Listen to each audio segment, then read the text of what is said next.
আমাদের বাংলাদেশে আমাদের প্রতিবেশী রাষ্ট্রের দিকে নজর দিতেই হচ্ছে।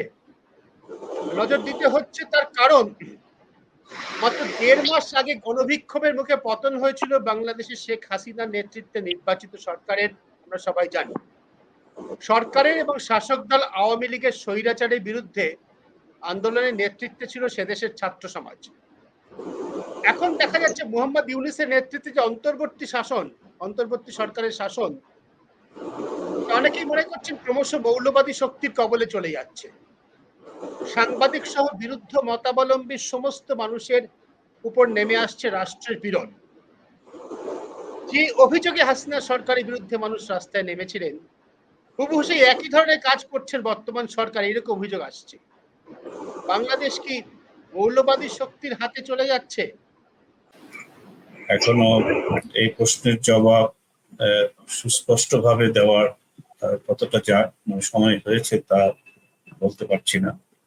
একটা জিনিস যেটা হয়েছে সেটা হচ্ছে যে আপনি জানেন গত ১৫ বছরের শেখ হাসিনার সরকারের যে শাসন, সেই শাসনে আমরা যেটা লক্ষ্য করেছি সেটা হচ্ছে এই যে আপনি যাদের মৌলবাদী শক্তির কথা বললেন, সেই শক্তিগুলোর একটা অংশ এরা বেশ চাপের মধ্যেই ছিল এবং এটাকে বলা যায় জামাতে ইসলামী দলটি, যদিও এটা পুরো ১৫ বছরেই তারা বৈধ দল হিসেবে ছিল, কিন্তু তাদের আপনি জানেন যে ২০১০-১১ থেকে তাদের যে মূল শীর্ষস্থানীয় নেতা তাদেরকে যুদ্ধ অপরাধের দায়ে, মানবতা বিরোধী অপরাধের দায়ে তাদের বেশ কয়েকজনের ফাঁসি হয়ে যায়।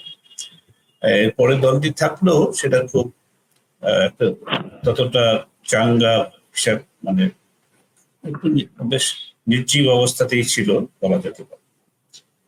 অন্যদিকে আপনার আরো কিছু শক্তি ছিল সেখানে, ধরুন আমরা হেফাজত ইসলাম বলে একটি শক্তি আছে, আপনার ইসলামিক শাসকতন্ত্র আন্দোলন, অনেকগুলো প্রায় ১ ডজনের উপরে।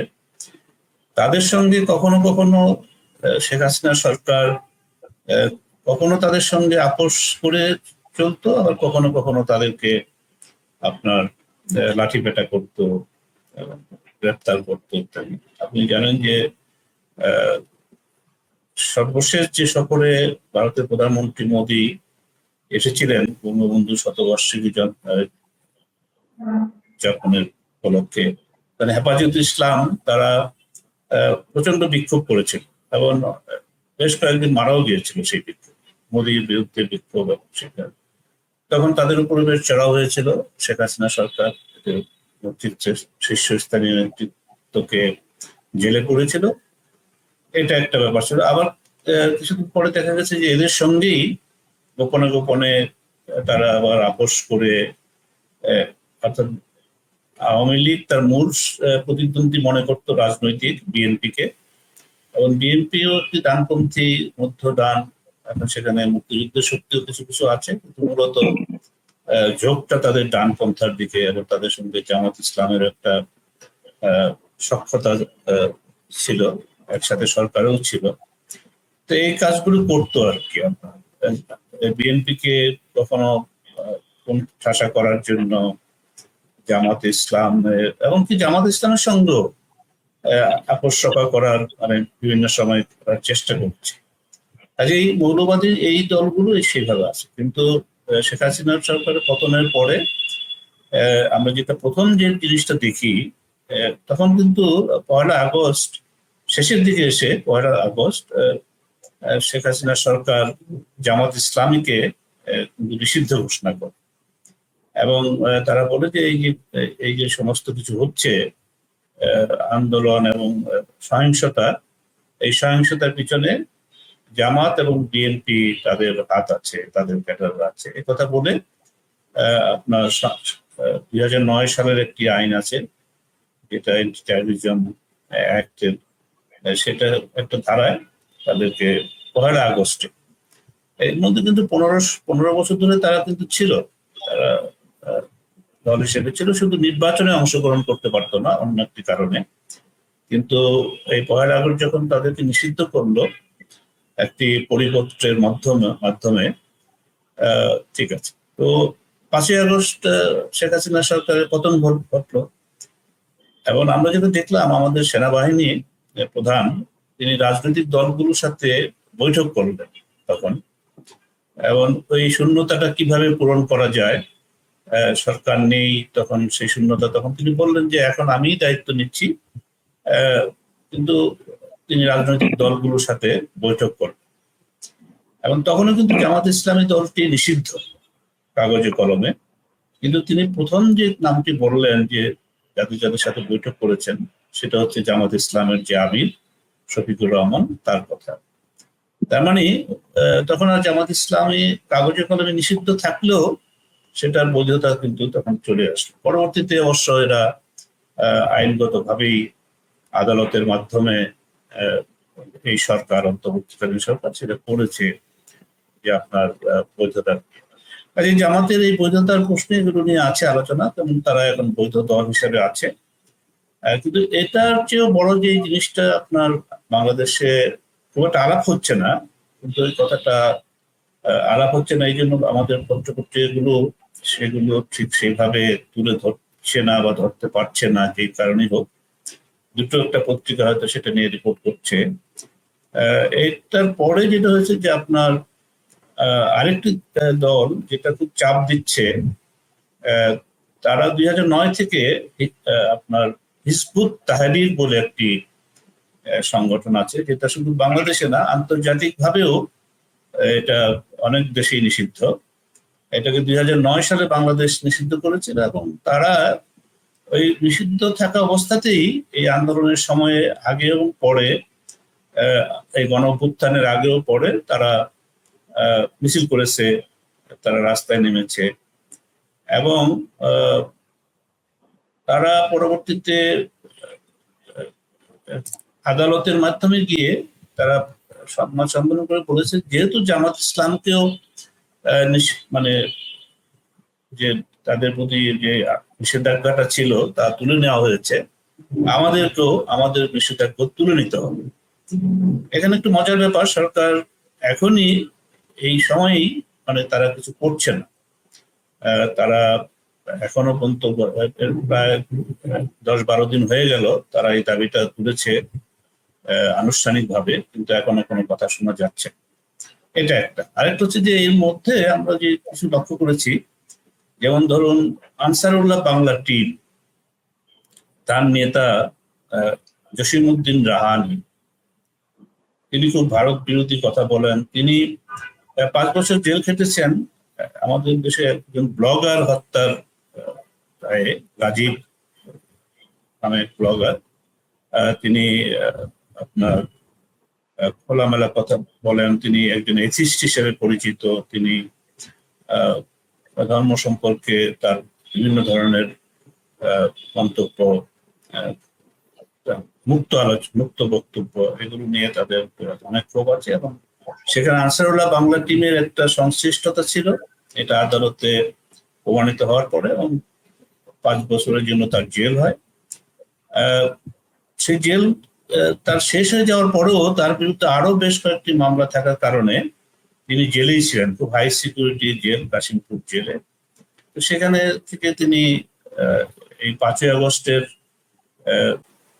গণ অভ্যুত্থান, ছাত্র জনতার গণ অভ্যুত্থানের পরে আমরা 1 সপ্তাহের মধ্যেই তাকে ছেড়ে দেওয়া হয়েছে। তিনি যে বাকি মামলাগুলো আছে, মামলাগুলোতে তিনি বিচারাধীন ছিলেন, সেগুলো আছে, কিন্তু তাকে মুক্ত করে দেওয়া হয়েছে। তো এটা একটা ঘটনা ঘটেছে, এবং তিনি বেরিয়ে কিন্তু আমরা শুনেছি তার বিভিন্ন ইউটিউবে তিনি ভারতের বিরুদ্ধে কথাবার্তা বলছেন, এবং তিনি ঘরে ঘরে, বাংলাদেশের ঘরে ঘরে ইসলামের পতাকা উড়বে, সেই ধরনের কথাও বলছেন। বাট এরা মোটামুটি ভাবে আমাদের এখানে তাদের বক্তব্য ইত্যাদি জঙ্গি হিসাবেই বা উগ্রবাদী, জঙ্গি না হলে উগ্রবাদী ইসলামী শক্তি হিসাবে পরিচিত।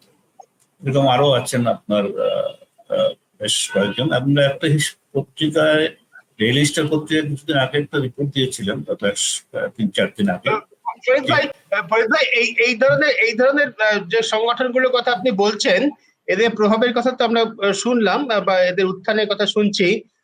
আমাদের একটা প্রশ্ন, যেটা ওই কমনওয়েলথ জার্নালিস্ট অ্যাসোসিয়েশন, তারা একটা বিবৃতি দিয়েছে, সাংবাদিকদের উপর যে পীড়নের ঘটনা ঘটছে, খুব পরিচিত সাংবাদিক, আহ, আমাদের সকলেরই পরিচিত, আপনার তো পরিচিত বটেই, গুরুত্বপূর্ণ সংবাদ মাধ্যমের তারা রয়েছেন, তাদের বিরুদ্ধে খুনের মামলা দেওয়া হচ্ছে, তাদের দেশত্যাগের করার সময় দেশ ছেড়ে যাওয়ার সময় বৈধ কাগজপত্র থাকা সত্ত্বেও আটকে দেওয়া হচ্ছে। এই যে অভিযোগগুলো আসছে, সাংবাদিক এবং ভিন্ন মত যারা পোষণ করেন তাদের সবার উপর পীড়ন, এই বিষয়টাকে আপনি কিভাবে দেখেন, বা আপনাদের দেশে কিভাবে দেখা হচ্ছে, আমরা একটু জানতে আগ্রহী। দেখুন, আপনার আমিও দেখেছি সেটা, আমরাও সেটা নিয়ে উদ্বিগ্ন।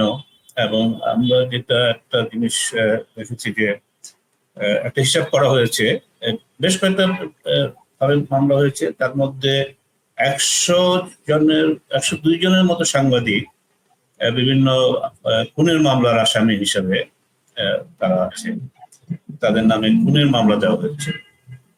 কিন্তু আপনার এর মধ্যে যেটা হয়েছে যে গ্রেপ্তার কিন্তু অবস্থায় আছেন এখন আমার জানার মতো 4 জন, যাদের কথা আমি বলতে পারি। প্রথমে 71 টিভির সাংবাদিক দম্পতি ফারজানা রূপা এবং শাকিল আহমেদ, আর আমাদের 71 টিভির সিইও মোজাম্মেল বাবু এবং ভোরের কাগজের সম্পাদক শ্যামল দত্ত, তারা কদিন আগে বলা হয়েছে।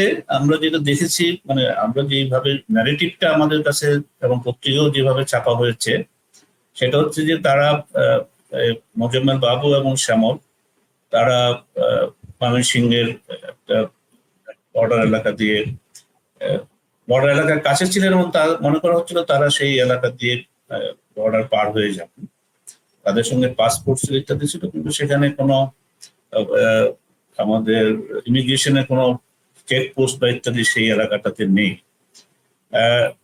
তো পুলিশের দিক থেকে এবং যারা করেছে, তারা প্রথমত যেভাবে বলা হয়েছে যে জনতা ওখানে তাদেরকে সন্দেহজনক ভাবে তাদেরকে ঘেরাও করে রাখে, একটা পর্যায়ে তাদেরকে হেনস্থা করার চেষ্টা করলে পুলিশে আসে, পুলিশের কাছে তাদেরকে হস্তান্তর করা হয় এবং তারপরে সেখান থেকে এনে ঢাকায় এনে, তখনও পর্যন্ত ওই গ্রেপ্তার এখনো তাদের বিরুদ্ধে কোনো মামলা ছিল না। তাদের বিরুদ্ধে মামলা ছিল, খুনের মামলা, কিন্তু সেটাতে এখানে এসে ঢাকাতে তখন তাদেরকে সেই মামলায় গ্রেপ্তার দেখানো হয় এবং তারা এখন রিমান্ডে আছেন 7 দিনের।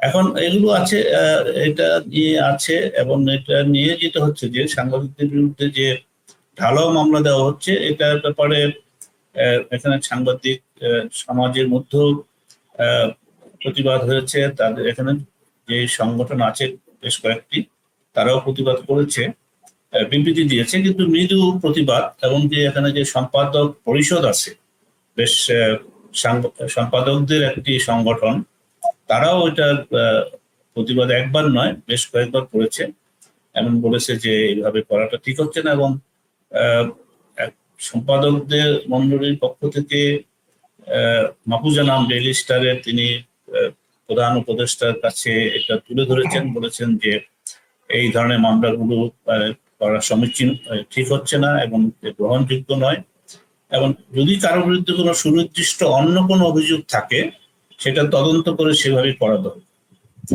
এখন তো মজার ব্যাপার হচ্ছে যে এখানে আজকেও আমাদের আইন উপদেষ্টা তিনি বললেন যে এই ধরনের যে সংস্কৃতি তৈরি হয়েছে, এটা তারা বলতে চাচ্ছেন যে আওয়ামী লীগের আমলে এরকম হতো, এখনো হচ্ছে। তারা উনি বললেন যে এটা এই সংস্কৃতি থেকে আমাদের বেরিয়ে আসতে হবে। তারাও বলছেন যে আমরা এটা চাই না, কিন্তু জিনিসটা হচ্ছে।